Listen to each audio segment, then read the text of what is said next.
All right. Well, Craig, thanks for being here today. And everybody that's joining us, thank you for being here. I'm Kyle Feingold, and I am co-founder of Guiding Bright Minds. And I like to say that I'm the owner of ADHD, dyslexia, and executive functioning deficit. And when I say that, it sounds kind of negative, but it's actually, I've realized that it's actually really a gift, but it's taken me time to get there. So with that, welcome today again to the Guiding Bright Minds webinar. We're at webinar series. We're at webinar number 7. It's titled Rising Tempers, Emotional Outbursts, Understanding Your Emotional Child. And let me tell you, if you did sign up for the webinar when your child says, I hate you, you are also in the right place. So before I hand it over to our esteemed guest, Craig Nippenberg, I want to give you some background on Guiding Bright Minds. So as I mentioned, I grew up with dyslexia, and it wasn't diagnosed until the 5th grade. And I've had undiagnosed ADHD through adulthood. And I like to say that I'm an out-of-the-box learner and thinker. So rewind about 40 years, and you can imagine school was really difficult. Teachers didn't understand me. But not only that, but making friends for me was even more challenging. In a nutshell, I lacked the confidence, the self-esteem, and I didn't know where my strengths were.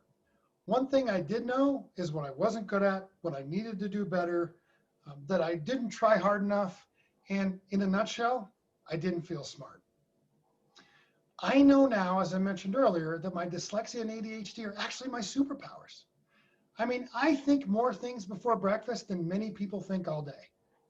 My ideas and thoughts, well, they're very outside of the box in big picture. I know how to express my ideas, but executing them, well, that's a different story. So inspired 17 years ago, I started Results Learning, an academic coaching and professional development organization focused on, you guessed it, ADHD, executive functioning deficit, and dyslexia. And we're still helping students today through Results Learning. Well, through that experience of 17 years, my own experience, I realized there's so many students who feel very similar to the way I did growing up, which honestly is a shame. So today, my wife of 20 years and I, well, we're raising an incredible child of our own who has ADHD, sensory integration disorder, and is absolutely a creative, out-of-the-box learner and thinker, and he's amazing. All of these different experiences have led my wife and I to find Guiding Bright Minds. So Guiding Bright Minds is a community meant for parents who have children that are diverse and neurodiverse learners. At Guiding Bright Minds, we believe that all children who learn differently have incredible strengths and talents, and we like to call superpowers. We believe that through accessing children's superpowers and putting an emphasis on their strengths, that all these kids will build incredible confidence, self-esteem, and the skills to be our next generation of contributors and leaders. So Guiding Bright Minds is an organization with a huge vision to change the perception of neurodiverse learners so that they're recognized for their strengths. So come back to today. So exactly what is Guiding Bright Minds here and now? Well, Guiding Bright Minds today is a single place where parents can go to find information on learning differences, explore their children's superpowers, and connect with screened and trusted professionals and schools who serve our amazing kids. Our organization, Guiding Bright Minds, and the professionals in our community are here to guide you, parents, on your path to addressing your child's needs and accessing their incredible strengths. My wife Tiffany and I, we quietly launched Guiding Bright Minds back in November and are working to make the Guiding Bright Minds website and our organization a destination for all parents and people supporting and raising diverse learners and thinkers. So today, we're on the ground floor of this effort, and we want to build this community for you and with you as a community who believes that diverse learners are incredible. So I'm going to include a link to Guiding Bright Minds on our website, as well as a link to sign up for our newsletter in the chat. I encourage you to sign up for the newsletter to receive our invitations to our webinars every 2 weeks. We will be taking a 3-week break with spring breaks coming up, but back in April. We have new video blogs every week and articles focused around raising and supporting diverse and neurodiverse learners. So of course, I'm going to send you a link to this webinar, as well as to Guiding Bright Minds as a follow-up to today's today's talk. So again, I encourage you to become a member of our community, either through our website or even our Facebook page, as we want to hear your feedback. So that we take the feedback from our community seriously, and we want your feedback. And they actually feed topics for our webinars, articles, and vlogs. And as a matter of fact, today's topic came up as a challenge from several parents. And I say, just like adults, children are experiencing, just like us, times like none other. And it's raising our stress, our anxiety, and it is kind of, we express those fears and anxieties and unknowns in different ways, particularly children do. So we know that children, all these children are incredible, but they're facing adverse times. And we know as children go through puberty and the different stages of childhood that there's different ways they express themselves. And then we throw the last year and a half on top of it. So with that being said, Craig Nippenberg today is here to address these emotions and outbursts, and he's going to provide you with some tips and strategies on how to handle all these actions in the future. So with that, I want to introduce you formally to our guest, Craig Nippenberg. He's an LCSW with a master's in divinity. And Craig's the best-selling author of the book, Wired and Connected. Wired and Connected is brain-based solutions to ensure your child's social and emotional success. Let me tell you, I've read the book, I reference the book a lot, and it's an amazing resource for parents and educators alike. Craig is a Denver-based mental health therapist, and he's also president of Nippenberg, Patterson, Langley & Associates. Nippenberg, Patterson, Langley & Associates is Colorado's largest mental health practice for children and their families. Excuse me. Craig is also a trusted consultant at St. Anne's Episcopal School. Craig worked nearly 4 decades of experience working with children and families. And I'll tell you personally, I've known Craig for 15 years. I'm happy to say that Nippenberg, Patterson, and Langley is a charter member of the professionals at Guiding Bright Minds. And Craig has an uncanny ability, if you ask me, to relate to kids and then translate what kids are going through to families. So I'm just super thrilled that we have Craig here today. And with that, Craig, take it away. Thank you very much, Kyle. I'm thrilled to be here with everyone. I can't see you. I wish we were in person, but I can see Kyle, and that will do it. But I really appreciate Kyle and our relationship and his big thinking. And I'm very excited about Guiding Bright Minds. It's something we've talked about for years. And he's taken the entrepreneurial spirit to it. And also I have to thank Tiffany for executing it. So behind every great mind is we need people to execute it. Now, unfortunately for Kyle, his wife's not there when we play poker. And Kyle has dreams of great hands, but doesn't execute well. So we need to take him out first. He's going first. He's the easy target. But thanks again. And my understanding, you're going to do the Q&A thing at the end if parents have questions. Yes, we're going to, sorry about that, Craig. We are going to do the Q&A. So actually throughout the conversation with Craig, feel free to put your comments or questions in chat. Once we're done with the presentation and we move to Q&A, we're going to ask you to go ahead and put all of your questions in Q&A, and we'll cue you for the Q&A when it's time. Okay, that sounds great. And Kyle, in the advertisement, he put together Rising Tempers, which is a much better topic than I Hate You, which is an article I wrote recently for the Huffington Post. He put, you'll learn 5 things. Well, I'm hoping you'll learn more than 5 things, maybe 50. It's a lot of stuff. And we'll go through the PowerPoint. We'll have one screen at a time, about 10 screens, and we'll just kind of rock and roll with those. Now, today's talk is a combination. Wait a minute, don't start yet. Go back to the home screen. Sorry, we're still doing the introduction. Today's topic is a combination of things from my book, obviously from my experience as a therapist for almost 40 years, specializing in groups with children with exceptional kids, being at the Havern Center for 17 years. I've been at St. Anne's for 25 years now. Also, I had a Facebook Live program. So some of this is coming from our stress related to COVID. So I'm going to weave that in as well. These are tough times. And have a new podcast coming out. We're going to unveil it April 1st called Legit parenting. So some of that comes from there as well. Obviously, it also comes from my own personal experiences. One is a father. My wife and I are a second marriage. We have 4 kids, ages 43 down to 15. So we've got all sorts of parenting experiences. 2 of them have exceptional needs. Our daughter at 15, we adopted. I'll share some stories with her, but she has ADHD and is actually did a great program with Kyle and before 6th grade. She went to a summer camp and she made this PowerPoint about herself for her teachers. And we got to watch her present it to her teachers before 6th grade started. And it was very empowering for her. So we've been a consumer of results learning. So we know what it's like to have an exceptional student. My son, who's 27, I had raised a teenager. I was a single parent for a while. I didn't really understand teenage females, but I have more gray hair now than ever. So I've got that perspective going on. And also personally, so Kyle mentioned his struggles. In 1st grade, the teacher said to the children, she said, okay, kids, we're going to have reading groups. And she said, now this first group of children, she read about 8 names. She said, you're going to be the monkey reading group.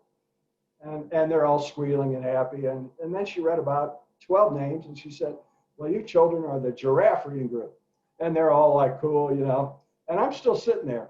And I'm thinking, woofs. I liked woofs. I thought woofs are cool. Most of the boys do. And I thought, I want to be the woof group. And she read my name and 2 other boys' names. And she said, you boys are in the turtle reading group. Well, in that moment, any pleasure connection with reading that my mother had instilled in me in her lap was gone. It disappeared in that moment. Now, Kyle mentioned not feeling smart.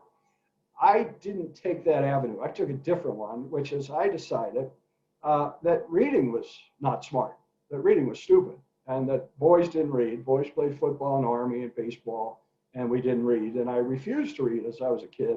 And really didn't catch on till about 5th grade or so. So I still don't do phonics. I have dysgraphia. My handwriting looks like chicken scratch, but I know all about what it's like to be dyslexic. So that informs our talk today as well. Now, as we look at emotional exuberance, so we're going to come at it from different perspectives. First of all, normal childhood you go through developmental phases where children are more emotionally responsive than previous or afterwards. And so all children have phases. So you know about the terrible twos. For my son, it wasn't until he turned 3. And the day he turned 3 to the day he turned to 4, it was like just it was otherworldly, the emotional responsiveness, just incredible. And teenagers, when puberty starts, especially early on, there's a Hungarian proverb that goes that your child at 3 and 4 is how they'll be at 13 and 14. And that is, from a brain-based standpoint, I do everything from a brain's perspective, and I'll explain a little of that to you, is right on accurate. So we know that kids are going to go through phases where they struggle. Now, you also have, we'll get into your child's temperament. So every child has a temperament, and some children are more temperamental than others. And we'll do a little Winnie the Pooh exercise here in a second. Now, also, exceptional children struggle more with their emotions. Part of that is a result of what they're exceptional at. So for me as a turtle in the turtle reading group, you can imagine me when my mother in the summertime would ask me if I wanted to read. I was like, no, I'm not reading. Why would I read? I did read a few Archie comic books. And what's the one with Jughead and the dog? Kyle, what? I'm blanking on Scooby-Doo. Scooby-Doo. I read Scooby-Doo. But that was it. And so I refused. I'd get upset. A lot of your kids, their emotions, if you have an exceptional student, they're coming out at you because you're mom and dad, and they're safe with you. But also you're trying to make them do stuff that they don't want to do. And to be honest, the homework thing has just gotten out of control. For high schoolers between 1980 and 1990, homework doubled. Now that trickled down. This whole story with testing and the kids get more and more homework. When I was a kid, we didn't get much homework, nor did we have to do, we didn't have mandatory reading. And there was no summer reading books. They didn't assign summer reading books. So we could just kind of coast by. So there wasn't a whole lot of conflict. There's much more now. For kids with ADD, they get, for ADHD kids, they get 10 times the negative feedback than other students at school. They're constantly being reminded to sit still, pay attention. Did you take your medicines today? Well, that takes a toll on you emotionally over and over. My son had a friend at St. Anne's, they were best buddies, and he struggled with ADHD. And I can remember thinking to myself sometimes, that kid should change his name and go in the witness protection program. He's got to be so tired of hearing his name. And it was always a negative connotation. So that's a tremendous amount of emotional weight on an exceptional student. Now, there's also emotional volatility that comes from some of the diagnoses. We'll look at the stop mechanism for the defense for ADHD kids when it comes to emotions. And again, temperamental children. Yes? Oh, I'm sorry, go ahead, Craig. Okay, I thought you were calling me. So we'll look at that piece. And finally, for the last year, over a year, it's been COVID.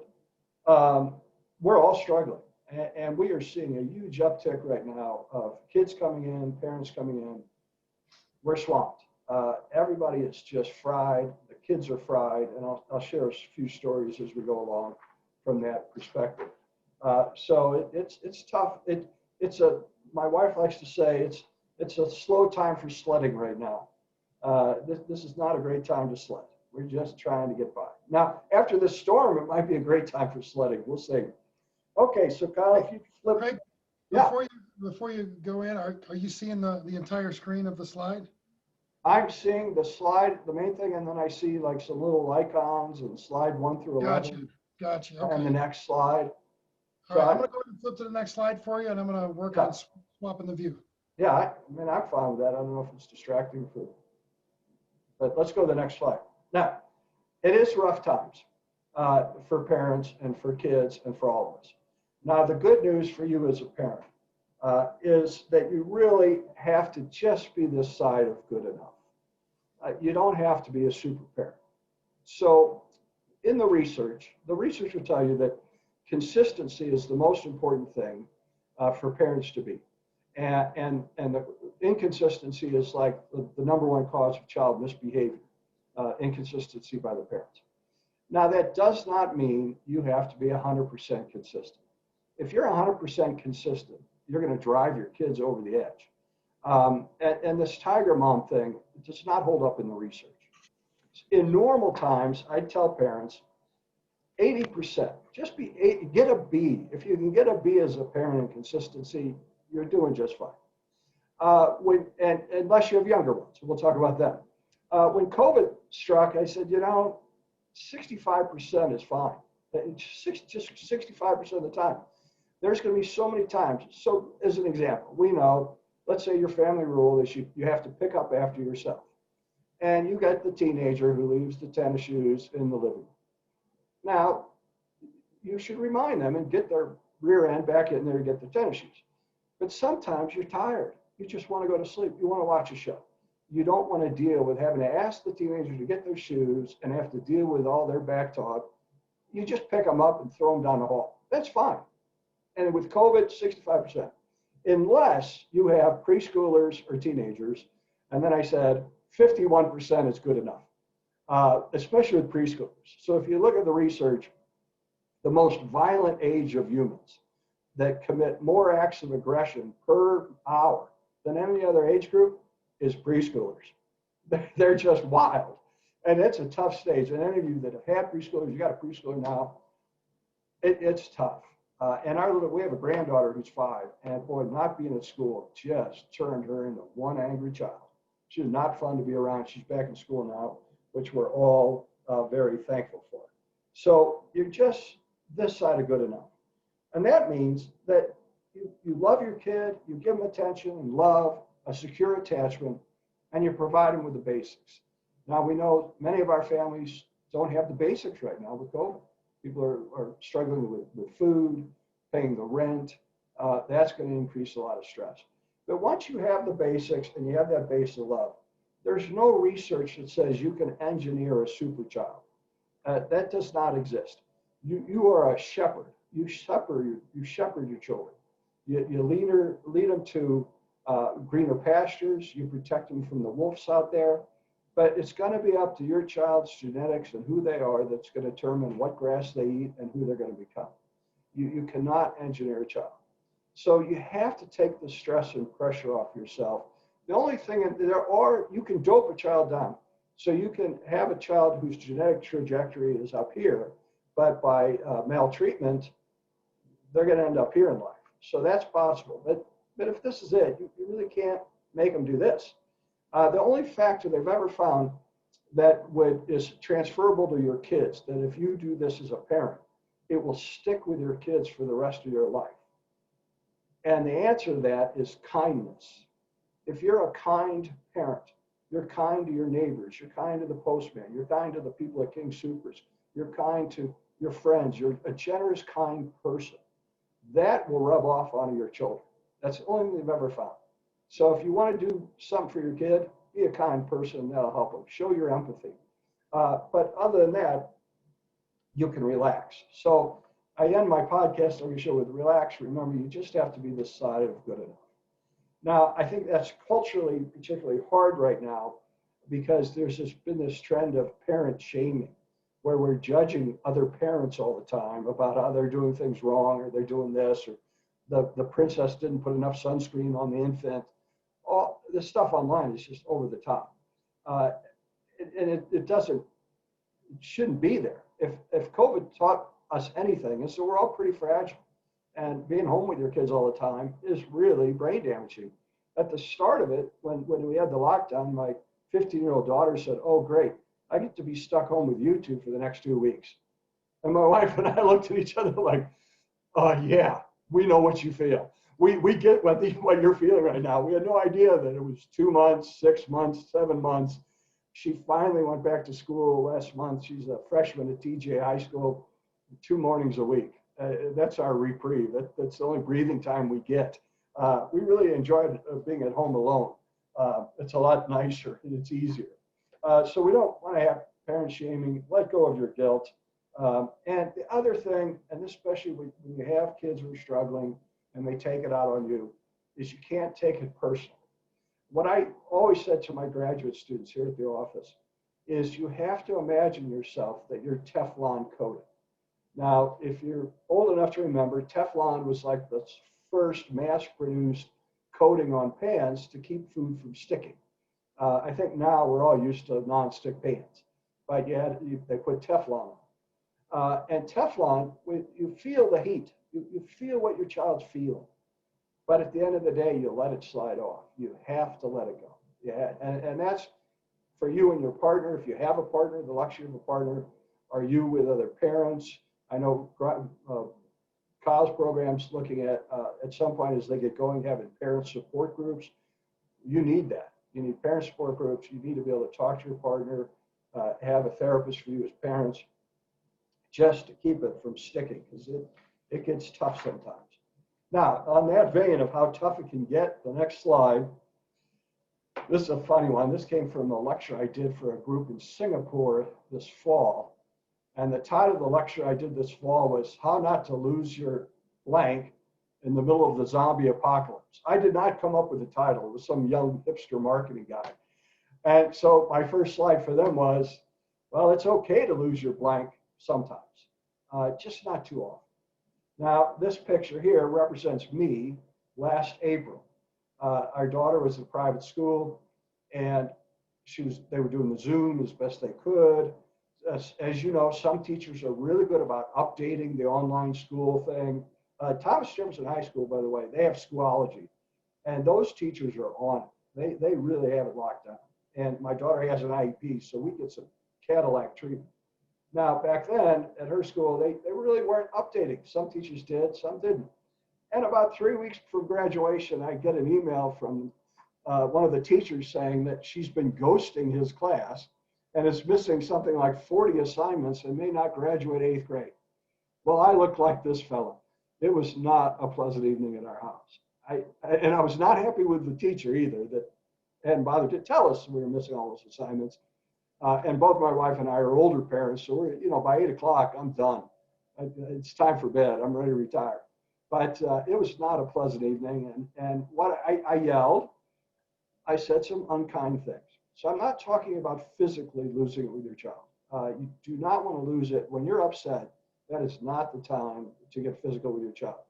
If you do use corporal punishment, some parents still do the old school corporal punishment. My father did that. It always has to be in control, not when you're out of control. Do it later. But the next day, I go into my daughter's room and I said, honey, I want to apologize for getting so upset last night. I really shouldn't have done that. And the sweet thing looked at me. She said, it's okay, Daddy. We're all stressed because of COVID.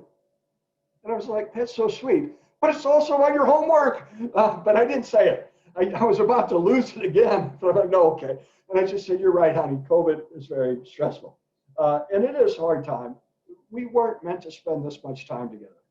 Families were not designed this way. If we were ancient peoples, the little kids would be out tending the goats. Women would be in the village. Men would be out protecting the cattle and looking for lions. You'd be gone all day from each other. We weren't really meant to be this much together. Now, with exceptional parents, I mentioned how ADHD kids get 10 times negative messages. Well, parents of exceptional kids get 10 times the phone calls from school as other parents. So it's a toll on you. It's when you get the contacts, that email. Every parent starts out the fall hoping this is going to be the year that's going to change it all. My child's going to really excel. We got the tutoring. We did one of Craig's groups. We have therapy. We got speech language going on. This is going to be the year. And then about 3 weeks into school, you get the email from the teacher, that little Johnny struggling. And it's heartbreaking. And every time you check that email from school, when you're thinking, oh no, what happened now? It's tough. So when you have exceptional kids, it's more stressful. And you are going to lose it sometimes. And I would tell you, forgive yourself, apologize to your partner, but it's okay. These are extraordinary times. Next slide. So now that we've looked at you, you also want to start with looking at your child's emotional temperament. Now, a temperament, we all have the emotions that all people have. There's 7 basic emotions that humans have. If you've seen the film Inside Out, which is a great film for kids, it explains the 7 basic emotions with those characters. In English, we have somewhere around 300 words for different emotions. So we have very complex emotional systems. And there's other languages that have other feelings that we don't even have in ours. I love Schadenfreude, the German one. Great feeling. So we all have the emotions. But what you see is, among the main group of 6 or 7, everybody tends to lean on one of those emotions as sort of their base temperament when they're stressed. So when they're stressed, you'll tend to see this emotion more.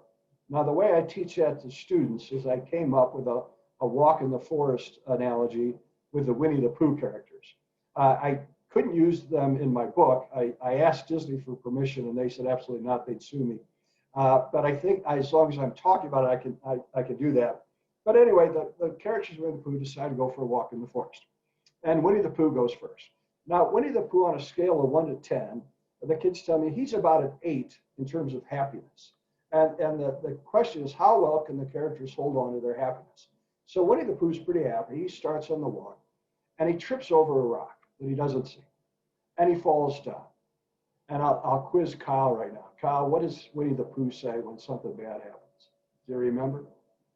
Or maybe somebody could text it or chat it. I don't. Yeah, go ahead and do a chat. He stands up, he brushes himself off, and he says, oh, bother, but there might be honey in a tree. And he gets up, so he just says, oh, bother, and he thinks about honey, thinks about something positive, and he continues on the walk. So he's at an 8, some stress happens, he drops a little bit, but he pops right back up. Some of you have Winnie the Poohs. I was pretty much Winnie the Pooh. I'll tell you about me in a second. Now next is Piglet. Piglet's about a 6 in happiness. Piglet falls over the rock, and Piglet says, "Oh no, it's a rock. Walks are dangerous. I can't go on this walk. They're scary. I could get hurt. There's going to be more rocks. I have to go home." And he is consumed with anxiety, and he can't even go on the walk. And then finally, when he settles down back at home, he's back to a 6. So some of you have piglets. They tend to go to anxiety. Then Rabbit comes down the path. Rabbit trips over the same rock, and Rabbit says, "Stupid rocks. I hate rocks. You're not my friend." And he kicks the rock. Every time, the rest of the walk, he's mad. And he throws rocks, kicks them. He's all upset. "You're not my friend either." So Rabbit's consumed with anger, and then finally gets back to his rabbit hole and calms down and has some tea. And he's fine until Tigger shows up, and then he's angry again. Now, at a 2 is our friend Eeyore. Eeyore has melancholia, or nowadays they call it dysthymia.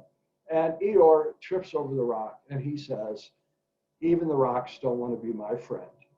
And he's sad and depressed, and he continues on the walk. And every time he sees the rock, he says, "There's another one that doesn't want to be my friend." And finally, at the end, Winnie the Pooh says, "Eeyore, I'm your friend." And Eeyore says, "Yes, but no one wants to be my friend."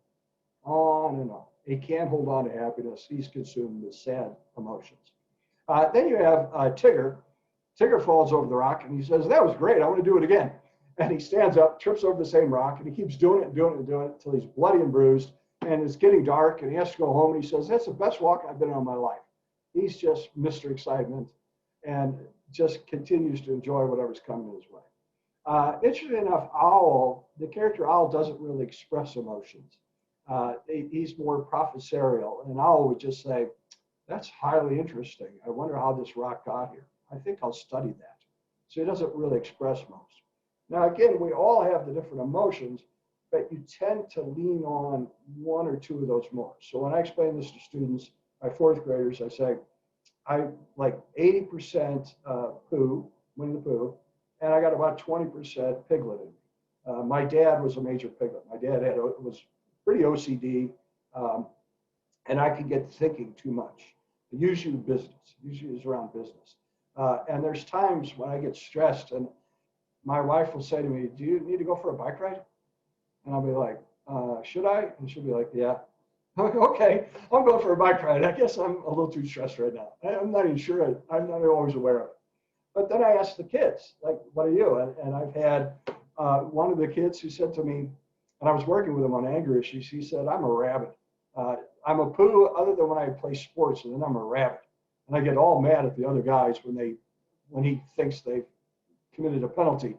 And the other boys were going, "Yeah, he's a rabbit." And we get a fair number of piglets who get worried and about their academics and their grades and this sort of thing. They're trying new things. My favorite was the kid who stood up in his seat and he yelled out, "I'm a Tigger." And I'm like, "Yeah, Freddie, you are, buddy."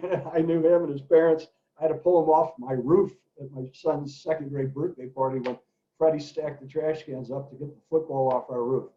That was quite a memory. So all your kids are going to have different temperaments. And at the end, I have a slide on how to help temperamental children. Hey, Kyle, can parents get a copy of the slide? Can we do that? Yeah, they will. Absolutely. Okay. And they can get a copy of the PowerPoint. It's fine with me. Yep. So you want to know what's your child's temperament and what's yours. And then one of the things you can do, and I'll have more on this later, is you can start a positive reinforcement system for managing your emotions and your temperament, the one you tend to go to. And parents should be aware of that and be honest with your kids about it. Now, the next part of this is how's your defense? So in the brain, emotions are coming down from the brainstem, and emotions rise up in the brain. Now, your prefrontal cortex, in my book, I call it the president. That's what I teach the children. The president's job is to send out the players. So imagine basketball. And there's 4 big fast players coming down the court with the ball on a fast break. And the defense has got to slow them down so they can try to set up the defense. Now that changes developmentally over time. So for preschoolers have a ton of emotion. They're very intense and they're very quick and they're coming on the court. And for their defense, they have this small guy named Bob who's looking at the popcorn vendor in the stands, and they score every time. So you see the preschoolers at the King Supers when they don't get the cookie at the bakery, and they're bawling and screaming, and mom says, "Stop that now, we're leaving the store immediately." They're always getting upset, and because they have no defense. Their prefrontal cortex isn't really online yet, especially for boys. Boys are about 2 years behind girls for development at present. Now, during the elementary years, the emotions dampen unless you have a temperamental child, but generally emotions dampen. So now we have two players coming down the court, and the defense gets bulked up. So that president grows, and it's able to slow those emotions down to figure out how to solve it. And it kicks into another area of your brain where you can think about your feelings and solve it. That's called the orbital cortex. But you've got a 2-on-2 matchup. So in first grade today, I was talking to the children. I read David Goes to School, and we talked about how David wasn't using his president. And one of the girls said, "Well, my brother, who's 4, he never uses his president. He's always screaming." And I said, "Well, honey, that's because it really hasn't developed yet. But by first grade, we know how to handle things." And I said, for instance, if I say, "You get what you get, and all the little first graders looked at me and said, "And you don't throw a fit." And I said, "Exactly, because you're older now, you have a good president to stop those feelings, and we don't cry over little things." So the kids got it. It was a ton of fun. You'll see elementary school, it's a nice matchup. When puberty hits, and if you've got a 4th grader right now, you can probably hear the drum beat of puberty coming to your house. If you've got a middle schooler, the drum beat's in your house right now. And it changes back to that preschool formula. Their emotions double. So teenagers, emotionally, it's double the emotion. They're very intense creatures, and their emotions come fast.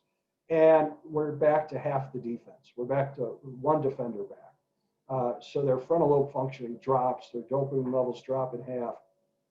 Their frontal lobe's growing tremendously, but it won't be wired up till they're 26 for girls, 28 for males.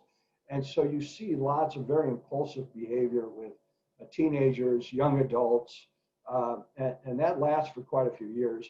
Then over time, what you see, mid-30s, most people's emotions start to dampen, and they're adding more defense. You get more wisdom. So, by 30, maybe there's 35, 3 players coming on the court, but we got 3 or 4 players stopping them. We're ready to stop them. And the wisdom of older people is you don't get as emotional anymore. So you got like 1 player coming down the court, and you got a lot of wisdom. You got 5 players back, and you've seen it all, you've done it all. You realize it's going to work out in the wash. So those would be your phases of development. Now, for kids with ADHD, they are lacking on defense. They don't have that impulse control to slow down the emotions. So you tend to see more outbursts with them. For temperamental children, with either the anger, the anxiety, or the depression, they still have more players. So and they can still react pretty fast. So you have to know your child. In my book, it's all about unique parenting for every child, and you have to understand your child's president. You have to understand their temperaments, and then I have a section on their nonverbal abilities, which is to read social skills in order to help them. So that's going to change the formula for exceptional kids. The other thing that happens, that area of the brain I mentioned quickly, so if you can stop your emotions with your president, it'll kick the emotions down to this area on the right side of your brain that's in between the two, called your orbital cortex. I call it the blender. And that's where you have different thoughts about yourself stored. You have grandma's rules, things that you've been taught. Make lemonade out of lemons, right? That's a good old-fashioned statement. Don't worry, honey, it all works out in the wash. Everybody's a child of God. My dad, if I complained about another kid, if I went home and said, "Well, that kid, he's such a jerk," my dad would say, "He's always spoken very highly of you." I'd be like, "Oh, well, now I can't be mad at him. This sucks." I didn't say that. But that's where you can think about your feelings and you can turn your emotions off. Now, for exceptional kids, they're getting so many negatives in there. So they have a hard time turning down the emotions because when they go there, well, I'm the slowest reader in the class. I can remember the kids, the fast readers would close their books and say, "I'm done." And I'm like, "I'm on page 2. This is not fun." And we had these things called SRA readers. And the fast readers, they were on like episode, 24, and I go over and I'm on number 3. Not much fun. And so you get a lot of negatives. I have a whole hour-and-a-half lecture on how I was a turtle and the negative messages I had, how it shaped my behavior, and then positive things that happened to me that changed that. I'll have to do that for you, Kyle, for Guiding Bright Minds. It's a pretty fun talk. The other thing you need to know about emotions, negative emotions travel up in the brain twice as fast as positive thoughts drive them back down. So we want to focus on positive messages, positives for your kid, but you need to know that negatives travel twice as fast. Now, what to do about it? So next slide. Are you there, Kyle? All right. Bingo. Structure is your friend. Now, I'm meaning this in 2 ways. So first of all, sort of a structured family life. If you go to any classroom, the rules are all posted. They got everything posted. The schedule's up. The kids knew I was coming in today. They were having me today. It's all structured and orderly. We walk down the hallways. We know we can run at recess. We know we can talk more with our friends at lunch, but we've got some structure and we have routines. And families need that too.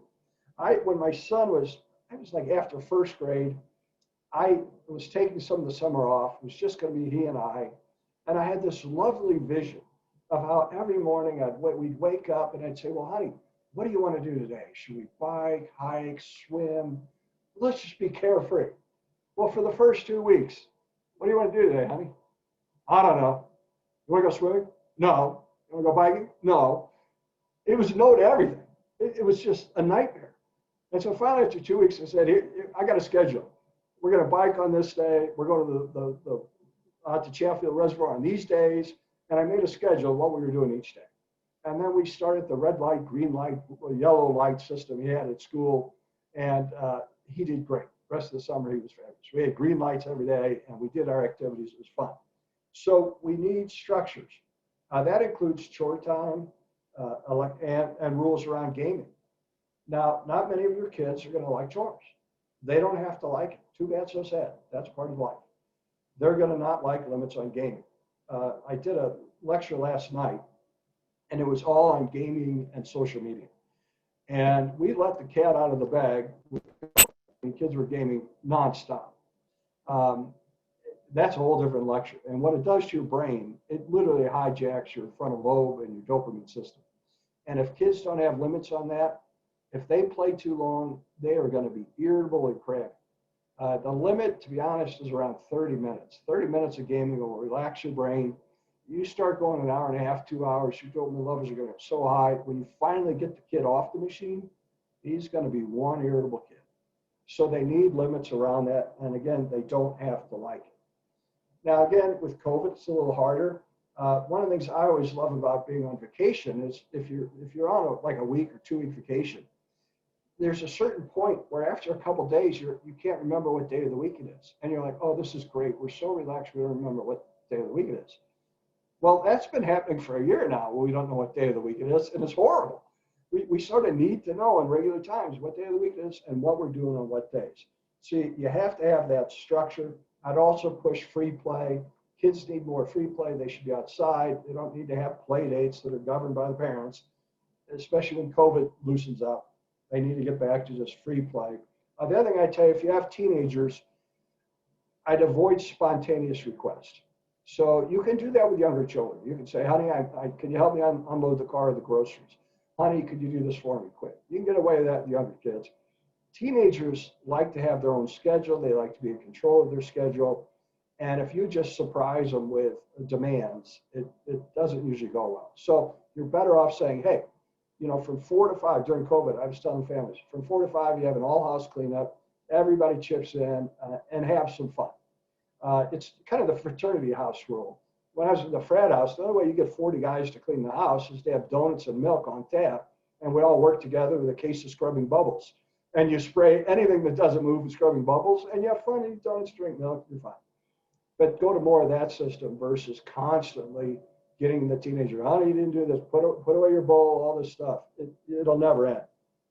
Now, structure also means rules and consequences for what's appropriate and how you express your emotions. So I had, when my son was younger, we had a little jar on the table in the dining room, and I had a list of words that were unacceptable words to use. So obviously there were curse words in there. I didn't allow the word hate. He was not allowed to say hate, and me neither. Crazy. I'm a big mental health advocate, so I don't like the word crazy. So we had our list. And if he got upset and said one of those words, he had to put a quarter in the jar. And the money went to our church. If I got upset, I had to put $1. So we both had it. And it was to reinforce that there's appropriate ways to express yourself and ones that aren't. I'll never forget one day we were driving home from a CU football game, and my son looked at me and said, "Dad, you owe $12." I'm like, oh man, it was a frustrating day for the Buffs, and I was not handling my frustration well. So you could have something like that. We have rules in our family. You don't slam the door when you're mad. If you slam the door, it comes off the hinges. I had to do that a couple times with my daughter, and it worked. She didn't slam the door anymore. But I got to tell you, I don't like taking doors off hinges because you get your fingers. It's not fun. If you throw things, if you're little and you throw all your stuffies, which I've seen, you lose the stuffies for a week. They're going out in the shed. So you have rules for that. With teenagers, the phrase I like is, we can talk about your kernel of truth, but in this family, we don't make popcorn. So think of the kernel of truth. We don't heat it up and turn it into popcorn. We're a no popcorn family. We don't want drama. We don't want all this extra emotions to it. And if you do that, you're going to be losing the phone, losing the car, losing the electronics, whatever it is. So you want to have some limits that work for your kids that you found to have some rules around how we express ourselves. I also love the half double rule.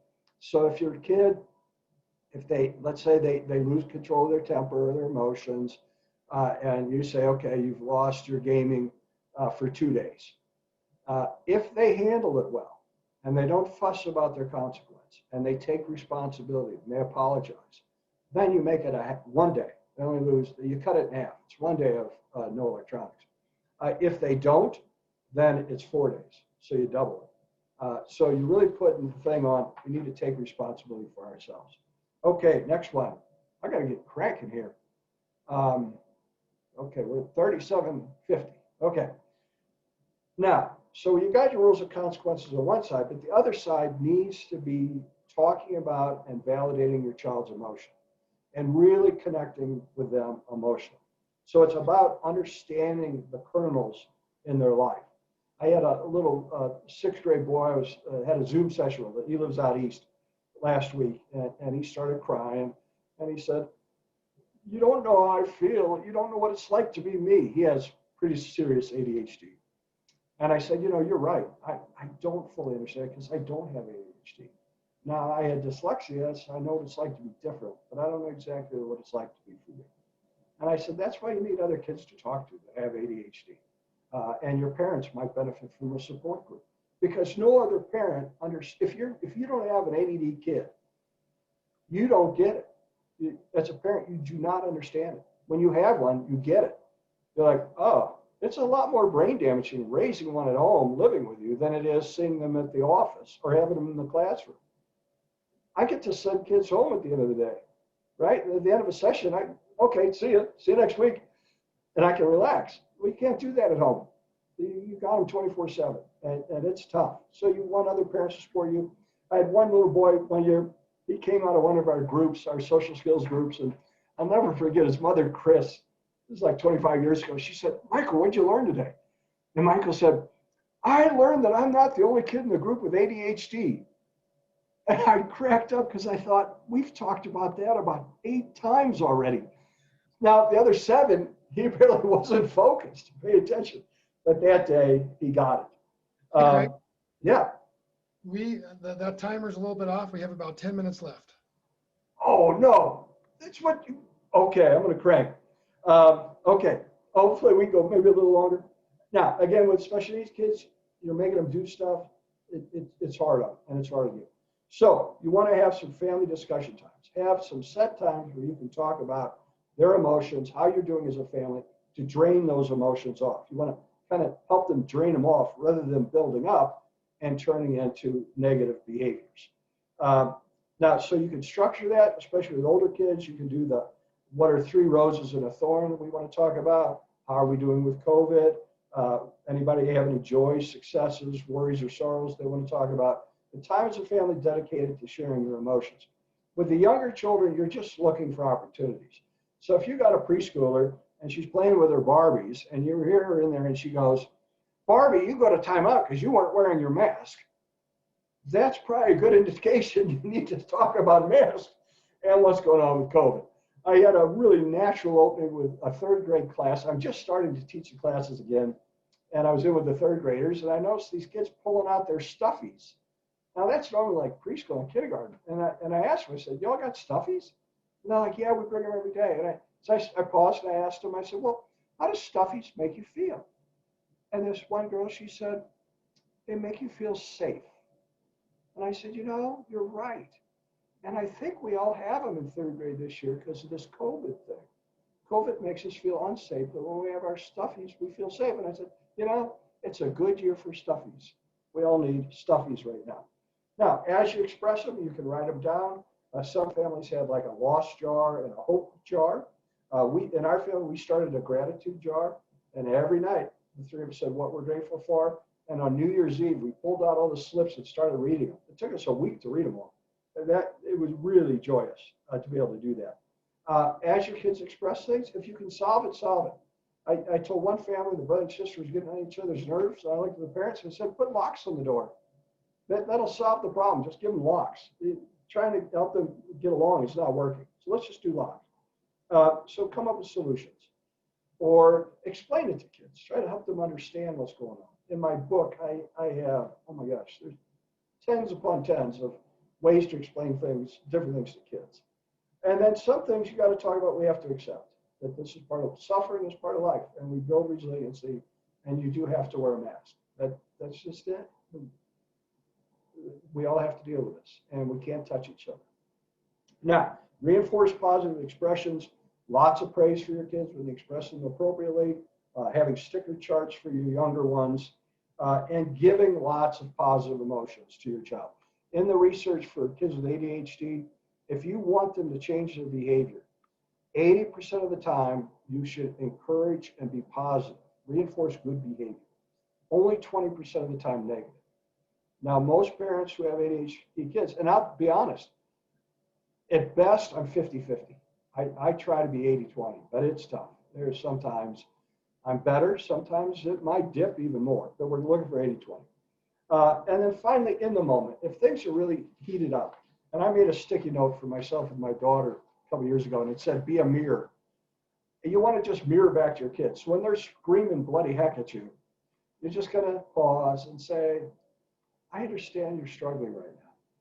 Or I used to say, I know it's hard to take responsibility for yourself, but I'm not the one to punish because of your grades. It's hard, I understand. So you just want to mirror back to them.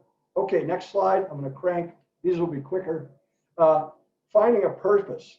So we all need to feel self-efficacy, which is like you can do something and you can make the world different. Bob Brooks, who's a great author on special needs kids, Robert Brooks, read his stuff. He talks about islands of competency, that if you're an exceptional student, you need to play an island of competency. And we all have had during COVID. But I remember years ago when a girl had dyslexia, was really struggling with her reading, and she was a phenomenal dancer. And her mother asked me, so should we take away dance so she could do more tutoring? And I was like, no, she needs to dance. This child needs to dance. My one friend, Travis, he was this kid who would rip up the paper in front of the teacher, refuse to do work. The only thing he liked was fly fishing. So a couple of times I took him fly fishing for our session. We went out to a little creek and a little pond, and we did some fly fishing. I saw his mom years later, and I said, how's he doing? She said, he's a fishing guide in Montana, and he loves life. I'm like, very good. But if your kids aren't exceptional with COVID, having a purpose, something to do is a good thing. They should have that.